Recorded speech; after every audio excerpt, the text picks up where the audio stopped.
The morning shift on Kepler, 4:42 star like any other day in the mining colony. Rick Stone wiped the sweat from his forehead as he checked the drilling reports from the night crew. The massive extraction rigs had been working deeper than ever before, chasing a rich vein of crystals that promised to make everyone wealthy. The aliens who ran this operation loved those crystals because they powered their fancy ships and weapons. Rick was the human crew chief for Sector 7, one of 12 humans working alongside the Altarians and their blue-skinned partners, the Vorthans. The Altarians looked like tall gray beings with big black eyes and spoke in musical tones that made Rick think of wind chimes. The Vorthans were shorter but built like tanks, with thick armor-like skin and voices that sounded like grinding metal. Both species had technology that seemed like magic to most humans, but Rick had been working with them for 3 years now and had learned not to be impressed by everything that glowed or hummed. The colony itself was a marvel of alien engineering. Massive domes connected by tunnels stretched across the rocky surface of the planet. Each dome housed different species and their equipment. The Altarians kept their sections spotlessly clean and filled with soft blue light. The Vorthans preferred darker spaces with red emergency lighting that reminded Rick of submarine movies. The human section looked like any industrial workplace back on Earth, with metal floors, harsh white lights, and the smell of machine oil and coffee. Tom Walsh, the human engineer who maintained the drilling equipment, came running into control room with excitement written all over his face. He had been working on the deep core drill all night, the one that had been pushing into uncharted depths for the past month. Tom was young and still got excited about every new discovery. Unlike Rick, who had seen enough mining operations to know that most surprises underground were bad ones. "Rick, you need to see this," Tom said, pointing at his tablet. "The drill hit something weird down there. Look at these readings." Rick studied the screen. The numbers made no sense. The drill had been cutting through solid rock for weeks. Then suddenly it had broken through into what looked like empty space. But the empty space was huge, bigger than any natural cave they had ever found. The scanner showed something else too, something that made Rick frown. There were structures down there, geometric shapes that looked too regular to be natural. "How deep?" Rick asked. 3 kilometers straight down," Tom replied. "Whatever this is, it has been buried for a very long time." Rick called the shift supervisor, a Vorthan named Korax who had been running mining operations longer than Rick had been alive. Korax arrived within minutes, his heavy footsteps echoing through the metal corridors. When he saw the readings, his usual gruff expression changed to something Rick had never seen before. "Fear. Stop all drilling immediately," Korax commanded in his grinding voice. "Seal this shaft." "What? Why?" Tom protested. This could be the biggest find in the colony's history. Korax ignored him and activated his communication device. He spoke rapidly in the Vorthan language, which sounded like rocks being crushed together. Rick caught enough words to understand that Korax was calling for the Altarian scientists and possibly someone higher up the chain of command. Within an hour, the entire deep drilling site was crawling with aliens. Scientists, soldiers, and administrators from both species gathered around the monitors, studying the readings and arguing in their respective languages. The humans were pushed aside, told to keep working on other projects while the important decisions were made by their betters. But Rick noticed something strange. The alien equipment kept malfunctioning. Scanning devices that had worked perfectly for years suddenly gave contradictory readings. Communication systems buzzed with static. Even the lights in the drilling chamber flickered randomly, as if something was interfering with the power systems. Dr. Emma Kane, the human geologist who studied rock samples for the mining operation, approached Rick during the lunch break. She looked worried, which was unusual for Emma. She normally approached every problem with scientific curiosity and confidence.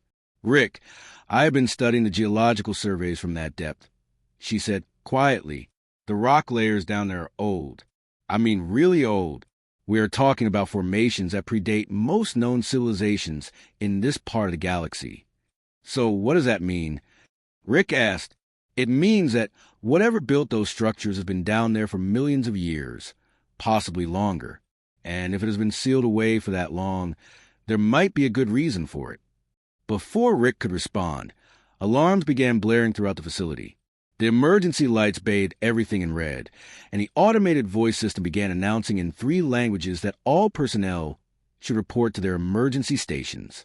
Rick and Emma ran toward the drilling site, along with dozens of other workers. What they found there defied explanation. The sealed chamber 3 kilometers below had somehow opened. The heavy blast doors that had been installed just hours earlier were twisted and torn, as if something incredibly strong had pushed through them from below. But that was impossible. Nothing could survive at that depth without life support, and certainly nothing could generate that kind of force. Then they heard the sound. It started as a low vibration that Rick felt in his bones rather than heard with his ears. The sound grew louder and more complex, like machinery mixed with something organic. It was the sound of something large moving through the tunnels far below them. The Altarian scientists worked frantically at their scanning equipment, but their devices were going crazy. Screens showed impossible readings, then went blank. Communication systems screamed with feedback. Even the basic lighting systems began failing one by one. "What is it?" Rick asked Korax, but the Vorthan commander was too busy shouting orders to his soldiers to answer. Rick noticed that the alien weapons were behaving strangely too. Energy rifles that normally glowed with steady power were flickering and dimming. The answer came from the elevator shaft that led to the deep drilling site. Something was rising up through the tunnels, something that made the entire structure shake with each movement. The elevator doors exploded outward in a shower of metal and sparks. What emerged from the shaft was beyond anything Rick had ever imagined. It stood nearly 30 meters tall, a nightmare combination of organic tissue and mechanical components. Its body seemed to be made of dark metal that flowed like liquid, constantly shifting and reforming itself. Dozens of appendages extended from its central mass, some ending in claws, others in what looked like technological devices. But the worst part was its surface, which seemed to absorb light and energy from everything around it. The creature moved with impossible speed for something so large. Its appendages lashed out at the nearest piece of equipment, an Altarian scanner, and the device simply vanished into the creature's body. Rick watched in horror as the scanner was somehow consumed, its energy and materials integrated into the monster's constantly shifting form. The Vorthan soldiers opened fire immediately.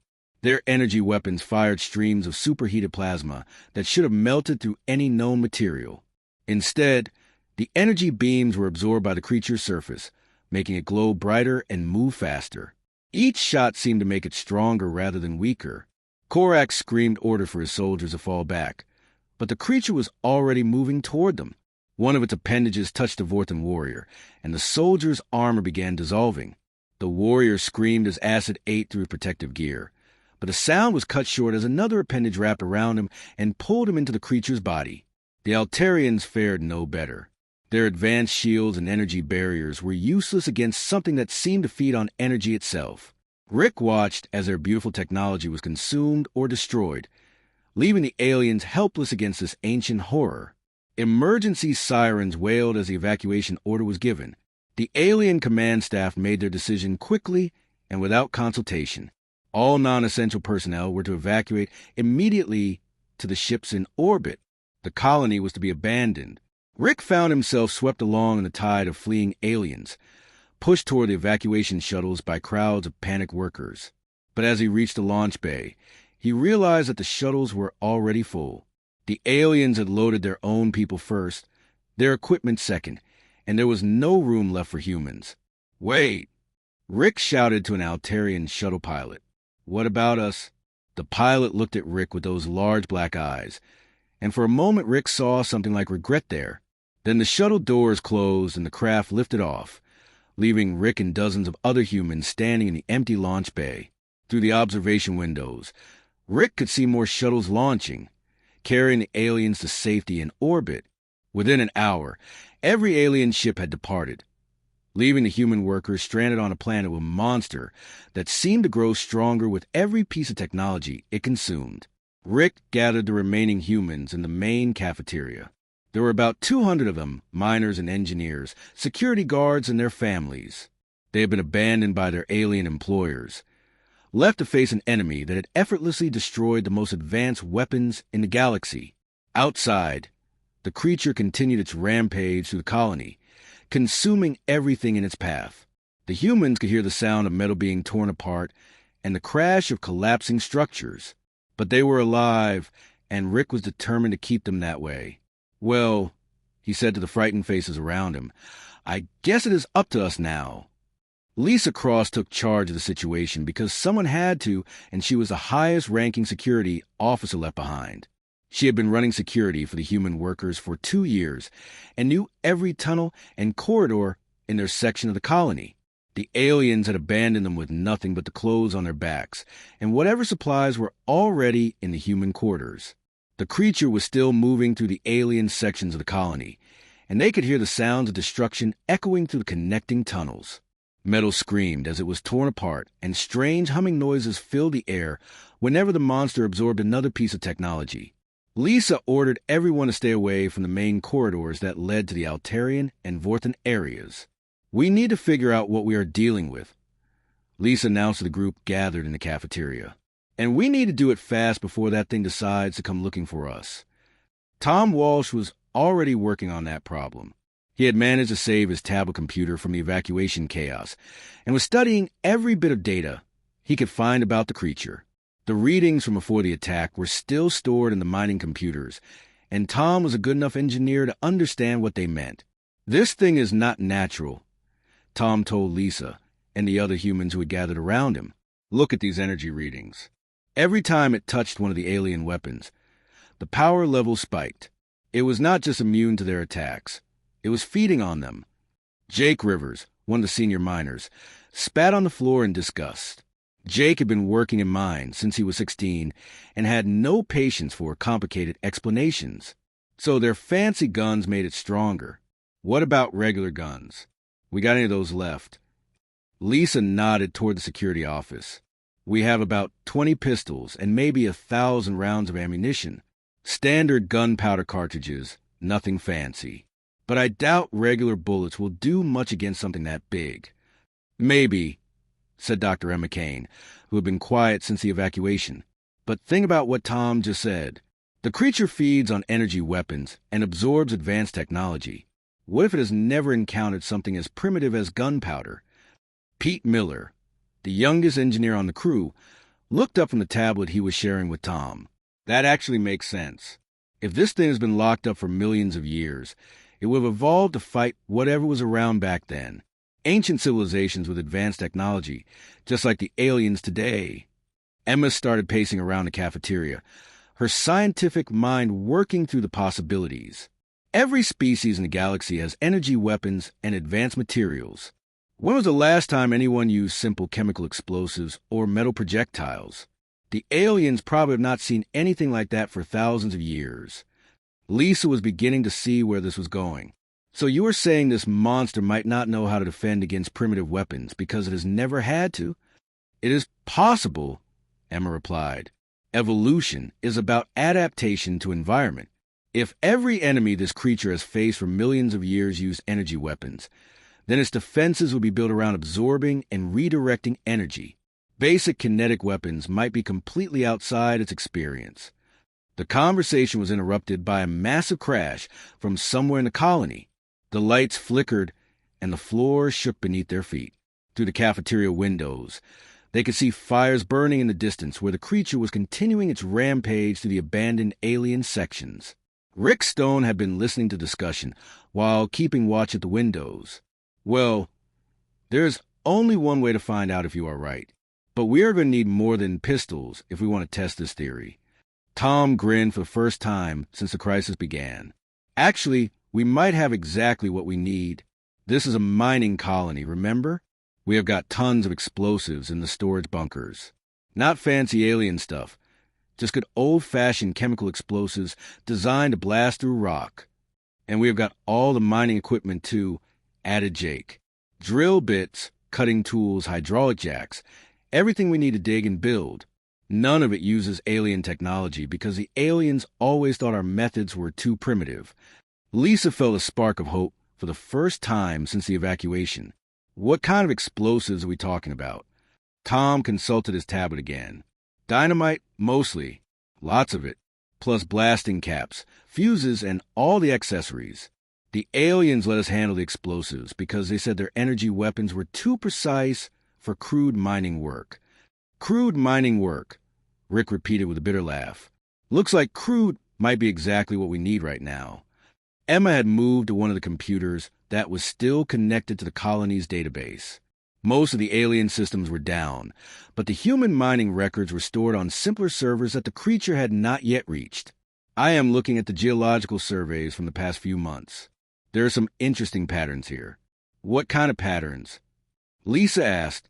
The creature seems to be moving randomly through the colony, but it has actually followed a path of least resistance. It goes after the largest concentrations of technology first. The Altarian research labs, the Vorthan Armory, the main power generators. It is not hunting people specifically. It is hunting technology. Pete looked up from his own research. That makes sense if it feeds on advanced materials and energy sources. We might not even be on its priority list as long as we stay away from anything high-tech. The monster chose that moment to prove them wrong. The lights went out completely as something massive slammed into the outer wall of their section.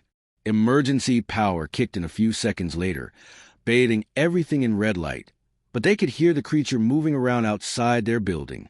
Everyone froze as the sound got closer. Scraping noises echoed through the walls as appendages tested the strength of the human quarters. But after a few minutes, the sounds began to fade as the creature moved away toward another part of the colony. It was investigating, Emma whispered, but it did not try to break in. Maybe because our section does not have enough interesting technology to be worth the effort. Lisa made a decision. We need to get organized. If we are going to survive this, we need to work together and use every advantage we have.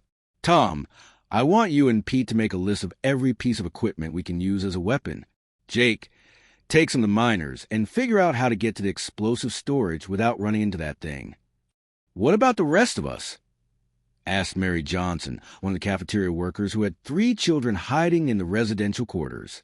We start learning everything we can about our enemy, Lisa replied. Emma, keep studying those readings. Rick, you know this facility better than anyone.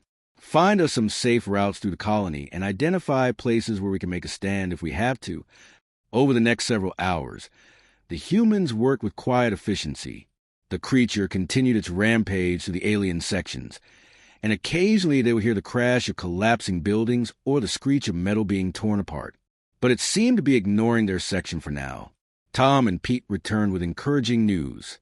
The mining equipment storage was full of useful tools. Pneumatic drills that could punch holes through rock, hydraulic cutters that could slice through metal, and heavy machinery that could be converted into weapons if necessary. None of it was high-tech enough to interest the creature, but all of it was designed to break things. Jake and his team had managed to reach the explosive bunker by crawling through maintenance tunnels too small for the creature to follow. They had recovered several crates of dynamite and blasting equipment, plus boxes of mining charges that were designed to collapse tunnel sections and control demolitions. Emma had made the most important discovery of all. By studying the creature's movement patterns and comparing them to the colony layout, she had figured out something crucial about how it behaved. It learns, she announced to the group. Every time it encounters a new type of technology, it adapts. But the adaptation seems to be permanent. Once it learns how to absorb or counter something, it remembers that lesson. What does that mean for us? Lisa asked. It means we probably only get one chance with each type of weapon we try. If we hit it with dynamite and it figures out how to defend against chemical explosives, we cannot use that approach again. We need to make our first strike count. Rick had been studying maps of the colony and had found something interesting in the abandoned Vorthan military section. Their armory is not completely empty. They left behind some of their older equipment, stuff they probably considered obsolete. But looking at the inventory, some of it might be useful to us. What kind of equipment? Lisa asked. Kinetic weapons, mostly. Rail guns and mass drivers that shoot metal projectiles instead of energy beams. The Vorthans probably upgraded to pure energy weapons years ago and just left the old stuff behind. Tom was getting excited again. Those weapons fire solid metal slugs at incredible velocity. Pure kinetic energy, no fancy technology for the creature to absorb. If Emma is right about it never encountering primitive weapons, those rail guns might be exactly what we need. The plan was starting to come together. They would salvage what they could from the abandoned alien equipment, combine it with their mining tools and explosives, and try to fight the creature using weapons and tactics it had never encountered before. But first, they had to survive long enough to put the plan into action. Outside their temporary sanctuary, the ancient horror continued its feast of alien technology, growing stronger with every meal. The humans had been abandoned and left for dead, but they were not ready to give up yet. Lisa looked around at the determined faces surrounding her. Miners and engineers, security guards and cafeteria workers, all of them ordinary people who had been thrust into an extraordinary situation. They had no advanced weapons, no energy shields, no faster-than-light communication to call for help. All they had was human stubbornness and a willingness to fight with whatever tools they could find. The first test came sooner than anyone expected. Jake Rivers was leading a small team to the maintenance tunnels toward the Vorthan Armory when they heard the creature moving above them. The tunnel system had been built for humans to service the colony's basic systems, and the cramped spaces were too small for the massive alien beast to follow them directly. But the creature was learning about the tunnel network. Jake could hear it testing different access points, trying to find a way to reach them.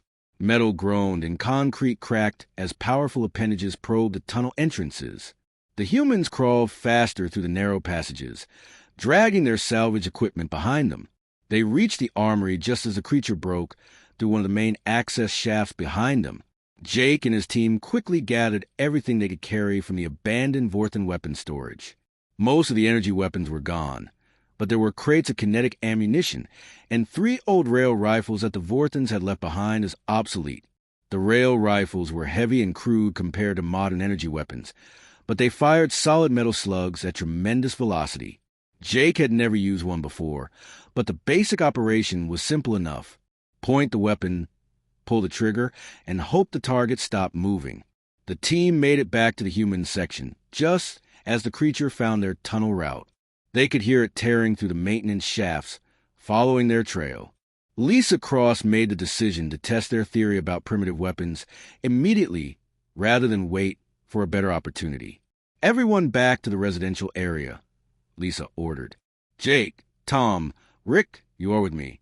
We're going to see if this thing bleeds." They set up their ambush in the main corridor that connected the human quarters to the rest of the colony. Tom had rigged several mining charges to collapse the ceiling if needed, while Jake positioned himself with one of the rail rifles behind a makeshift barricade of mining equipment.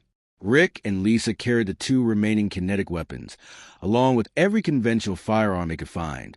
The creature came through the corridor like a living nightmare. Up close, it was even more terrifying than they had imagined. Its surface rippled and flowed like liquid metal, constantly absorbing and reshaping itself. Dozens of appendages reached out in all directions, each one ending in claws or technological devices that seemed to have been stolen from its victims. Jake fired first. The rail rifle bucked in his hands as it launched a metal slug at incredible speed. The projectile hit the creature's center mass and actually punched a hole through its shifting surface. Dark fluid sprayed from the wound, and the creature let out a sound that was part mechanical screech and part organic roar. It worked. The creature staggered backward, clearly hurt by the kinetic impact. For the first time since this nightmare began, they had actually wounded the ancient horror. But the creature adapted quickly. The hole in its body began to close almost immediately as its liquid metal surface flowed back together. Worse, it seemed to understand that these new weapons were different from the energy beams it had been absorbing. Instead of trying to consume the rail rifle shots, it began moving in unpredictable patterns to avoid them. Rick opened fire with his conventional pistol, putting 6 bullets into the creature's mass.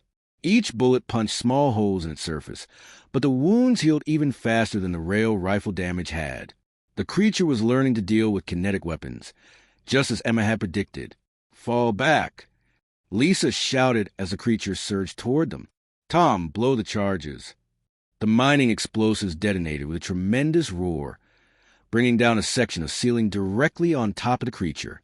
Tons of concrete and steel crashed down, burying the monster under debris. For a moment, There was blessed silence. Then the rubble began to shift. The creature was not dead, just temporarily trapped. They could see its appendages working to clear the debris, and it would be free within minutes. The humans retreated deeper into their section, while the creature dug itself out. They had learned valuable information from the encounter, but they had also revealed their capabilities to their enemy. The next fight would be harder, because the creature now knew what to expect from them. Emma Kane had been studying the combat footage on Tom's tablet, while the others regrouped. The kinetic weapons definitely hurt it, but not enough. We need something with more impact than bullets, or even rail rifle slugs. What about the mining equipment? Pete Miller suggested. Those hydraulic drills can punch through solid rock. If we can get close enough to use them, they might do some real damage. Tom was already thinking along the same lines. We have got pneumatic hammers that hit with thousands of pounds of force per square inch. And the rock crushers in the processing plant are designed to pulverize stone. If we can lure the creature into the right position, we might be able to use the mining machinery as weapons. Rick had been thinking about the creature's behavior during the fight. Did anyone else notice how it moved? It is fast, but has trouble with sudden direction changes. All that mass makes it hard to stop or turn quickly. Lisa was putting together a new plan, so we use that against it. Set up traps and ambushes where its size works against it. Force it to move through areas where we control the terrain. The opportunity came the next day, when the creature finally finished consuming the alien technology in the outer sections of the colony. It began moving toward the human areas, apparently drawn by the electrical systems that powered their basic life support. The humans had been expecting this and were ready. Jake and his team had spent the night rigging the main processing plant with explosives and converting the mining equipment into improvised weapons. The rock crusher was repositioned to create a choke point where the creature would have to squeeze through a narrow passage.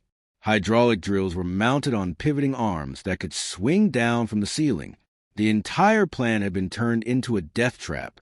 The creature entered the processing plant cautiously, having learned to be wary of human traps. But it was still driven by its need to consume technology, and the electrical systems in the plant were too tempting to ignore. As it moved toward the main power distribution panel, it walked directly into the kill zone. Tom triggered the hydraulic drills first.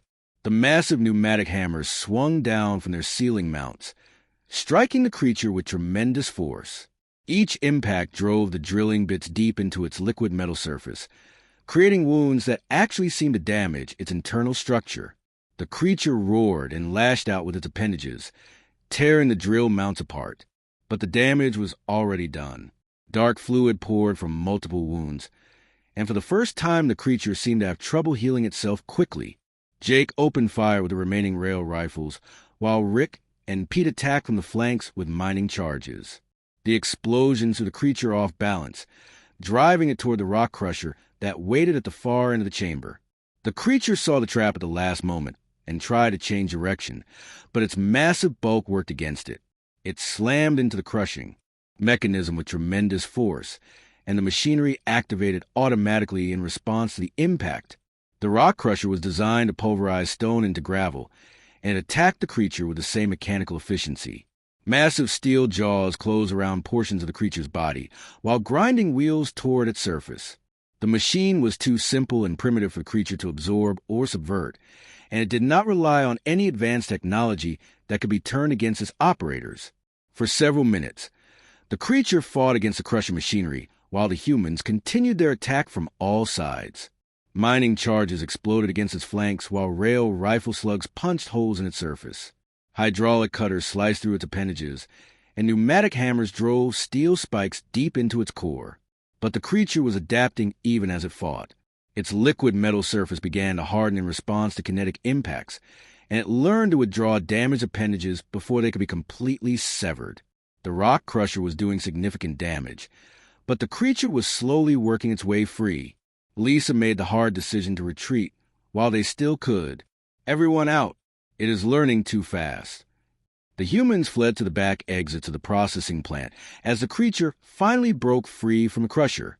They had hurt it badly, possibly more than any enemy had wounded it in millions of years. But it was still alive, still dangerous, and now it understood that humans fought with primitive weapons that could actually harm it. The creature's behavior changed after the processing plant battle. Instead of moving randomly through the colony consuming technology, it began actively hunting the humans. It learned to avoid their traps and to strike from unexpected directions. Worst of all, it began to adapt its body to defend against kinetic weapons. The next time Jake fired a rail rifle at the creature, the projectile bounced off its hardened surface without causing significant damage. The creature had literally evolved armor plating in response to their attacks. It was becoming harder to hurt with each encounter. Emma studied the combat data and came to a disturbing conclusion. It is not just adapting its defenses. It is learning our tactics and our weapons. Every time we fight it, we teach it something new about how humans make war. So, what do we do? Lisa asked. Give up? Rick Stone looked around at the faces of his fellow survivors. They were tired, scared, and running out of options. But they were still alive when every alien in the galaxy had expected them to be dead by now. We do what humans have always done when faced with impossible odds. We get creative. The war between the ancient creature and the abandoned humans was far from over. But the humans had proven something important. They could hurt their enemy, and they could survive its attacks. Now they just had to figure out how to kill something that learned from every battle and grew stronger with each defeat. The creature had become smarter and more dangerous after their battle in the processing plant.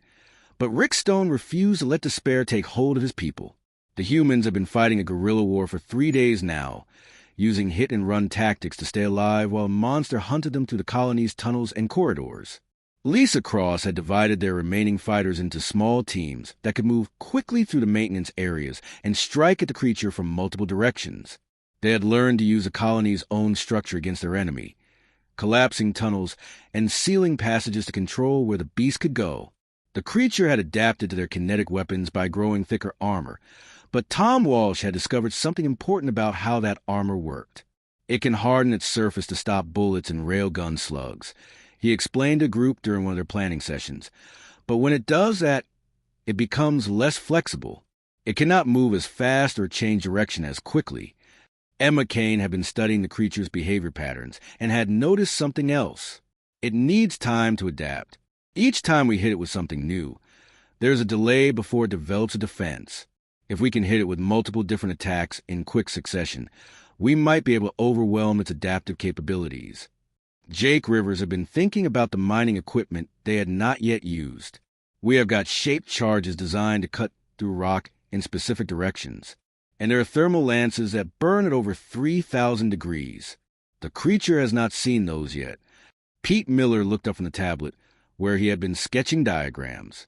What if we stopped trying to kill it directly? Instead, we use the colony's infrastructure against it.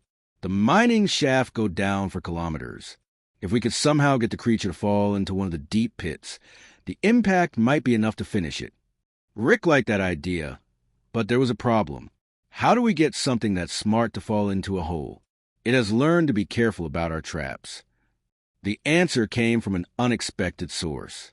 Mary Johnson, the cafeteria worker who had been helping tend to the wounded, spoke up quietly. You make it think it is chasing something more important than being careful. Everyone turned to look at her, and she continued with growing confidence. Back home, my father used to hunt wild boars. Dangerous animals, but smart too. The only way to get them to charge into a trap was to make them angry enough to stop thinking clearly. Lisa was beginning to understand. You're talking about using bait, making the creature so focused on catching us that it ignores the danger. But what kind of bait would work on something like that? Tom asked. Emma had been thinking about the creature's feeding patterns. Technology. It is always drawn to the most advanced technology it can find. What if we could create something that looked incredibly valuable to it? Something it absolutely had to have. Rick was already working on the logistics. The main power reactor is in the deepest part of the colony, right next to the primary mining shaft. If we could somehow make it look like the reactor was going critical, like it was about to release massive amounts of energy, the creature might rush toward it without thinking about the danger. Tom was getting excited about the technical possibilities. I can rig the reactor displays to show a fake overload condition. Make it look like the containment is failing and the whole thing is about to explode in a massive energy release. And while it is focused on the reactor, we spring every trap we have left, Jake added. Shaped charges to weaken the floor supports, thermal lances to cut through the structural beams, everything we can do to make that section of the colony collapse into the mining shaft. The plan was risky and would require perfect timing, but it was their best chance to end the nightmare once and for all. They spent the next day preparing, moving their remaining explosives and equipment into position around the reactor chamber while staying hidden from the creature's increasingly frequent patrols. The creature had grown more aggressive as the humans became harder to find. It seemed to understand that they were planning something, and it was systematically searching every part of the colony where they might be hiding. Several times, hunting parties of humans had to abandon their positions just minutes before the monster arrived. But the creature's impatience was working in their favor. As it became more focused on finding the humans, it paid less attention to the subtle signs of their trap preparation. Explosive charges were placed on key structural supports. Thermal cutting equipment was hidden near critical beams, and emergency escape routes were prepared for human teams. Tom had done an excellent job making the reactor look like it was failing. The display screen showed containment fields fluctuating wildly, energy levels climbing toward dangerous overload conditions, and warning lights flashing in patterns that would drive any technology-consuming monster into a feeding frenzy. The bait was irresistible, and the creature took it exactly as they had hoped. When the fake reactor crisis began, the monster abandoned its systematic search of the colony and raced toward the power plant with single-minded hunger. For the first time since the battle began, it was moving predictably toward a destination the humans had chosen. Rick coordinated the attack from a hidden position overlooking the reactor chamber. He could see the creature approaching through the main corridor, its massive bulk filling the entire passage as it rushed toward what it thought was the largest energy source in the colony. Team 1, detonate the approach charges, Rick commanded over the radio. Explosions rocked the corridor behind the creature, sealing its escape route and forcing it to continue toward the reactor chamber. Team 2, hit the support pillars. More explosions echoed through the facility as the structural supports that held up the reactor chamber began to fail. Cracks appeared in the walls and ceiling as the room started to become unstable. The creature reached the reactor chamber and immediately began trying to interface with the power systems, extending multiple appendages toward the energy conduits and control panels. It was so focused on consuming the reactor's energy that it ignored the obvious signs of structural failure around it. Team 3, thermal lances now, Rick ordered. Hidden cutting equipment activated around the chamber, slicing through the remaining support beams with streams of superheated plasma. The ceiling began to sag as the chamber lost its structural integrity. But the creature was incredibly strong, and it was starting to realize that something was wrong. As the floor began to crack beneath its weight, it tried to anchor itself to the walls with its appendages while simultaneously attempting to drain power from the reactor. All teams, everything you've got, Rick shouted. Every remaining explosive charge in the chamber detonated simultaneously, and the entire reactor level collapsed in a thunderous crash of falling concrete and twisted metal. The creature fell with the debris, tumbling down into the mining shaft that extended for kilometers into the planet's crust. Rick and the other humans listened to sounds of the monster bouncing off the shaft walls as it fell, each impact echoing up from the depths like distant thunder. Then there was silence. The humans waited for 10 minutes before anyone dared to approach the edge of the collapsed chamber. The mining shaft was completely blocked with debris from the collapse, and there was no sign of movement from below. If the creature had survived the fall and the tons of rubble that had fallen on top of it, it was at least temporarily trapped. But Emma Kane was not ready to celebrate yet. We need to make sure it is really finished. That thing has survived for millions of years, and a fall down a mine shaft might not be enough to kill it permanently. Tom was already thinking about how to verify their victory. The shaft has sensors all the way down to monitor for cave-ins and gas leaks. If I can get to the monitoring station, I might be able to tell if there is any movement down there. Lisa organized security for Tom's mission, while the rest of the survivors worked to clear debris and account for their people. Amazingly, no one had been killed in the collapse, though several humans had been injured by falling rubble. Tom reached the monitoring station and began checking the sensors throughout the mining shaft. Most of the upper-level sensors had been destroyed in the collapse, but the deeper instruments were still functioning. For the first few hours, everything was quiet. Then, just as the humans were beginning to hope that their nightmare was finally over, the deep sensors began to register movement. Something was stirring far below in the collapsed shaft, slowly working its way upward through the debris. "It is not dead," Tom reported grimly. "Hurt, maybe, but not dead, and it is digging its way back up." Rick felt the weight of leadership pressing down on him as he looked at the exhausted faces of his fellow survivors. They had used almost all their explosives and equipment in the trap, and the creature would be even more dangerous when it finally clawed its way back to the surface. It would be ready for their tricks now, and it would be angry. But the humans had accomplished something important. They had proven that the ancient monster could be hurt, could be trapped, and could be fought. More importantly, they had bought themselves time to prepare for the final confrontation. "How long do we have?" Lisa asked. Tom checked the sensor readings again. "Based on how fast it is moving to the debris, maybe 12 hours before it reaches the upper levels. Less if it figures out a faster way through the rubble." "Then we use every minute," Rick declared. "We have hurt this thing twice now, and we are going to finish it. This ends tomorrow one way or another." The creature was climbing back up through the collapsed mining shaft, and Rick Stone knew this would be their final battle. The humans had used most of their explosives and heavy equipment in the trap, but they still had one advantage that no other species in the galaxy possessed. They were too stubborn to give up. Lisa Cross gathered the remaining fighters in the deepest level of the human quarters, the maintenance area that housed the basic life support systems.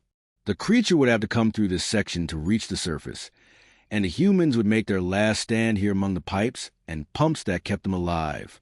Emma Kane had spent the night studying everything they knew about the creature, looking for any weakness they had not yet exploited. It adapts to energy weapons by absorbing them, and it has developed armor against kinetic weapons. But there is one thing it cannot adapt to because it goes against the fundamental way it operates. "What is that?" Tom Walsh asked from where he was working on their final preparations. "Mechanical advantage," Emma replied. "The creature uses its size and strength directly. It has never had to deal with humans who use tools to multiply their force. Levers, pulleys, hydraulic systems, things that let a small force create a much larger effect." Jake Rivers looked up from the mining equipment he was modifying. "You mean like the ore crusher we used before?" "Exactly, but bigger. The life support systems down here include massive pumps and compressors. If we could somehow get the creature caught in one of those machines, its own strength would work against it." Pete Miller was studying the layout of the maintenance area. The main water recycling system has a filtration chamber big enough for the creature to fit through, and the pumps that drive water through that system generate thousands of pounds of pressure per square inch. Rick was beginning to see the possibilities. So if we could get the creature into the filtration system and activate the pumps, the water pressure might be strong enough to crush it. Tom was already working on the technical details. It would work, but we would need to flood the entire lower level to generate enough pressure. And someone would have to stay behind to operate the pumps manually, because the creature would probably try to disrupt any automatic systems. The plan was simple in concept, but dangerous in execution. They would lure the creature into the water filtration chamber, then flood the system and activate the high-pressure pumps. The creature would be caught between massive water pressure from above and solid rock below, with nowhere to escape. But someone would have to stay behind to operate the pumps, and that person would not survive the flooding. It was a suicide mission, and Rick knew he was a logical choice to volunteer. Before he could speak up, Jake Rivers stepped forward. "I will do it. I have been working with these pumps for 3 years, and I know exactly how to maximize the pressure. Besides, I am not as fast as the rest of you, and someone needs to make sure everyone else gets out safely." "Jake, no," Lisa protested. "We will find another way." "There is no other way," Jake replied calmly. "We all knew this might come down to someone making the ultimate sacrifice. I have had a good life, and I would rather die fighting than let that thing win." The argument was interrupted by the sound of debris falling from the mining shaft above them. The creature had almost reached the upper levels, and they were out of time for debate. Jake's plan was their best option, and everyone knew it. The humans quickly prepared their final trap. The water filtration chamber was modified to create a confined space that the creature could enter but would have trouble leaving. Emergency exits were prepared for everyone except Jake, who would remain at the pump controls until the very end. Tom helped Jake understand the pump systems, while the others set up the bait that would draw the creature into the trap. They used the last of their power cells to create a concentrated energy source that would be irresistible to the monster, positioning it in the center of the filtration chamber. The creature burst the floor of the maintenance area with tremendous force, tearing through concrete and metal like paper. It had climbed up through kilometers of collapsed tunnel, and it was angrier than they had ever seen it. Its surface rippled with absorbed energy from the technology it had consumed during its long journey back to surface. But it was also damaged. Dark fluid leaked from cracks in its armor plating, and several of its appendages moved awkwardly as if they had been injured in the fall. The humans had hurt it badly, and it was no longer the unstoppable force it had seemed when it first emerged from its ancient prison. The creature saw the energy source immediately and moved toward it with single-minded hunger. The humans had positioned the bait perfectly, and the monster walked directly into the filtration chamber while trying to reach the power cells. "Now!" Rick shouted, and the trap was sprung. Emergency bulkheads slammed shut around the filtration chamber, trapping the creature inside the confined space. At the same time, Jake activated the water pumps at maximum pressure, flooding the chamber with thousands of gallons per second. The creature realized immediately that it was trapped and began trying to break through the bulkheads with its appendages. But the barriers were designed to withstand the pressure of the entire colony's water system, and even the monster's incredible strength could not break through them quickly. Water rose rapidly in the chamber as the pumps continued to force more liquid into the confined space. The creature's movements became more frantic as it found itself being compressed by the rising water pressure. Its liquid metal surface began to form under the tremendous force. Jake stood at the pump controls, maintaining maximum pressure even as water began to flood the control room around him. The other humans had evacuated to higher levels, but Jake remained at his post, watching the pressure gauges climb higher and higher. The creature was fighting desperately now, using all of its remaining strength to try to escape the crushing pressure. Cracks appeared in the bulkheads as it threw its full power against the barriers, but the water pressure was too great. Every time it created a small opening, more water rushed in to fill the space. Through the observation windows, Jake could see the creature being compressed smaller and smaller as the pressure increased. Its liquid metal surface was no longer able to maintain its shape under the tremendous force. Dark fluid was being squeezed from its body like water from a sponge. The creature made one final desperate attempt to escape, extending all of its remaining appendages toward the pump controls where Jake stood. But the water was too deep now, and Jake was beyond its reach. The monster's movements became slower and more labored as the pressure continued to build. Jake felt oddly peaceful as the water rose around his legs. He had spent his entire adult life working in mines and industrial facilities, and he understood better than most that sometimes machines demanded a blood price for the work they did. Today, that price was his life, but was being paid to save everyone he cared about. The pressure gauges reached their maximum readings, and Jake could see that the creature had stopped moving. The ancient horror that had terrorized civilizations across the galaxy for millions of years was finally dead, crushed by nothing more sophisticated than water pressure and human determination. Jake activated the emergency beacon that would signal the others that the mission was complete, then sat down at his control station to wait for the end. The water was up to his chest now, and the pumps continued to run at full pressure. He had done his job, and his friends were safe. Rick and the other survivors received Jake's signal from the upper levels and knew that their nightmare was finally over. The creature was dead, killed by the most primitive force imaginable. Not energy weapons or advanced technology, but simple water pressure applied by human engineering and powered by human sacrifice. Over the following days, the humans worked to drain the flooded areas and recover Jake's body. They found the creature's remains compressed into a dense mass at the bottom of the filtration chamber, no longer the terrifying shapeshifter that had consumed entire civilizations. When the alien fleets finally returned to investigate what had happened to their abandoned colony, they found the humans back at work in the mining tunnels. The 200 people who had been left for dead had not only survived, but had eliminated a threat that the most advanced species in the galaxy had fled from in terror. The alien commanders were amazed and confused by what they found. The humans had accomplished the impossible, using nothing but primitive tools and stubborn determination. They had fought an enemy that had destroyed countless civilizations, and they had won. Rick Stone was standing in the main cafeteria when the Altarian commander arrived to ask how the humans had survived. The alien's musical voice was full of wonder and disbelief as it tried to understand what had happened.